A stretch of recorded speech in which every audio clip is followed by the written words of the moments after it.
नागपूरमधून एक धक्कादायक घटना समोर आली आहे. येथे एका जोडप्याने लग्नाच्या वाढदिवशीच आत्महत्या केल्याची घटना घडली आहे.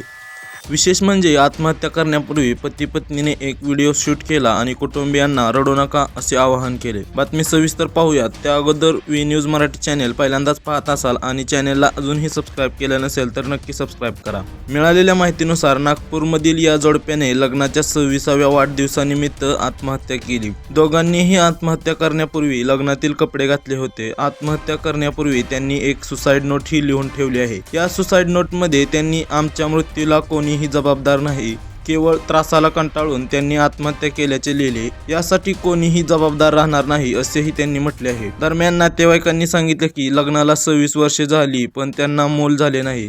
त्यांची आर्थिक परिस्थितीही चांगली नव्हती. मूल होत नसल्याने दोघेही खूप दुःखी होते. पतीला सुद्धा 4 वर्षे काम नव्हते. पती आधी सैफसाठी कुठेतरी काम करायचा आणि पत्नी गृहिणी होती. त्यांना सध्या उत्पन्नाचे साधन नव्हते अशी माहिती नातेवाईकांनी दिली. परिस्थितीला कंटाळून त्यांनी आत्महत्या केल्याचे दिसते. त्याला नोकरी नव्हती, मुले नव्हती, घरची आर्थिक परिस्थिती चांगली नव्हती. पोलीस जेव्हा मृतदेह घेण्यासाठी आले तेव्हा त्यांचे काही नातेवाईकही आले होते. मृतदेहाजवळ सुसाईड नोट ही लिहिली होती. आत्महत्येपूर्वी त्यांनी व्हिडिओ बनवून स्टेटस पोस्ट केल्याचे नातेवाईकांनी सांगितले. पोलिसांनी सध्या सर्व वस्तू ताब्यात घेतल्या आहेत व पोलीस पुढील तपास करत आहेत.